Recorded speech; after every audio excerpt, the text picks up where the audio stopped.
ബാലു, അതെന്താ പ്രഭയെ പോലീസ് പറഞ്ഞയച്ചത്? അവളുടെ പേരില് കേസ് പോലും ചാർജ് ചെയ്തില്ലല്ലോ. ചോദ്യം ചെയ്യൽ മാത്രമേ നടന്നിട്ടുള്ളൂ എന്ന് അറിഞ്ഞത്. പോലീസിന്റെ സംശയങ്ങൾക്കൊക്കെ മറുപടി കിട്ടിയപ്പോ വിട്ടു കാണും. അത് തന്നെയാ ഞാൻ ചോദിക്കുന്നേ. കുറ്റകൃത്യത്തിൽ പങ്കാളിയായ പ്രഭയെ അറസ്റ്റ് ചെയ്യില്ലേ വേണ്ടത്? ഈ അറസ്റ്റും ജയിലും ഒന്നും ഒറ്റ ദിവസം കൊണ്ട് നടക്കുന്ന കാര്യമല്ല ചന്ദ്രേ. കൊലപാതകത്തിൽ നേരിട്ട് പങ്കില്ലെന്ന് പോലീസിന് തോന്നിയിട്ടുണ്ടാവും. പിന്നെ വസുന്ധരയുടെ അന്വേഷണ രീതി DIGക്ക് പോലും വ്യക്തമല്ല. കൃത്യമായ തെളിവുകൾ ശേഖരിക്കൽ മാത്ര ഇപ്പൊ നടക്കുന്നത്. പ്രഭയെ വിട്ട് സിദ്ധാർത്ഥനിലേക്കും നന്ദനിലേക്കുമുള്ള റൂട്ടിലായിരിക്കും IPSകാരുടെ യാത്ര. ഏറിയാൽ ഒരാഴ്ച. അതിനുള്ളിൽ വ്യക്തമായ തെളിവുകളോടെ പ്രതികളെ കണ്ടെത്തുമെന്ന് തന്നെയാണ് പോലീസ് പറഞ്ഞിരിക്കുന്നത്. സിദ്ധാർത്ഥന് ഉന്നത പോലീസ് ഉദ്യോഗസ്ഥന്മാരുമായിട്ടുള്ള ബന്ധം വെച്ച് ഇത് തേച്ചുമായ്ച്ച് കളയൂന്നാ ഇപ്പൊ എന്റെ പേടി. ഒന്നും നടക്കില്ല ചന്ദ്രേ. ഇപ്പൊ കണ്ടിടത്തോളം പോലീസ് ഫോഴ്സിനെ അവിശ്വസിക്കേണ്ട കാര്യമില്ല. നന്ദനും ദേവികയും അവരുടെ സന്തോഷകരമായ ജീവിതം നയിക്കാൻ വേണ്ടിയിട്ടാ നമ്മുടെ മകളെ അറുങ്കൊല ചെയ്തേ. അവർക്ക് ദേവിക എവിടെയുണ്ടെന്ന് പോലീസിന് വ്യക്തമായ സൂചന കിട്ടിയിട്ടുണ്ടെന്ന് തന്നെയാണ് എന്റെ അറിവ്. അവളെ കണ്ടെത്തിയാൽ ഉള്ളതുള്ളതുപോലെ പറയിപ്പിക്കും വസുന്ധര. പിന്നെ സിദ്ധാർത്ഥനും നന്ദനും പ്രഭയും എല്ലാം കൊടുക്കും. അഥവാ പോലീസിന് വഴി തെറ്റിയാൽ പിന്നെ ഞാൻ ഒന്നും നോക്കില്ല.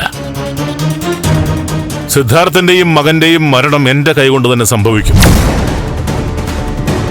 മറ്റൊന്നും ഇപ്പൊ എന്റെ മനസ്സിലില്ല. അതെ, നന്ദനെ തന്നെ തീർക്കും. മകൻ നഷ്ടപ്പെട്ടതിന്റെ വേദന സിദ്ധാർത്ഥന് അനുഭവിക്കട്ടെ. അതാ വേണ്ടേ, അത് തന്നെയാ വേണ്ടേ.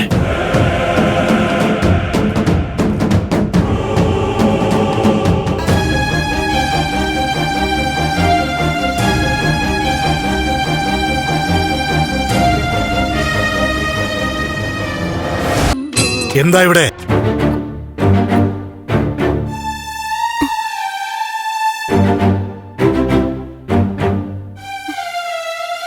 നീ എന്തിനുള്ള പുറപ്പാടാ?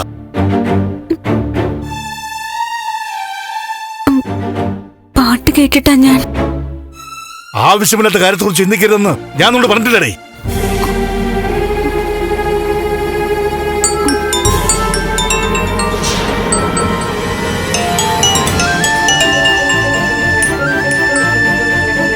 ഹലോ,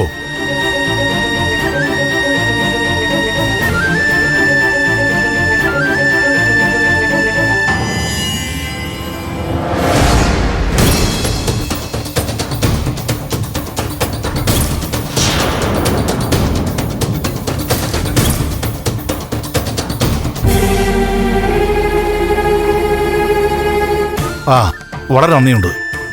ശരി, ഒരു പ്രധാനപ്പെട്ട കാര്യമുണ്ട്. നാളെ നേരം വെളുക്കുമ്പോ ഇവളെയും കൂട്ടി ഇവിടുന്ന് പൊയ്ക്കോണം. എസ്തപ്പാനെ, ഞാൻ ഇവളോട് പറഞ്ഞു മനസ്സിലാക്കിക്കോളാം. അതല്ല, പിന്നെ ഇവളിന് ഇവിടെ നിന്ന പ്രശ്നമാ. എന്താ, പോലീസിന് വല്ല സംശയം തോന്നിയിട്ടുണ്ടോ? ആളുകൾ തിരഞ്ഞെത്താൻ സാധ്യതയുണ്ട്. നാളെ രാവിലെ ഇവിടെ സ്ഥലം മാറണം, ഇല്ലെങ്കിൽ പണി കിട്ടും.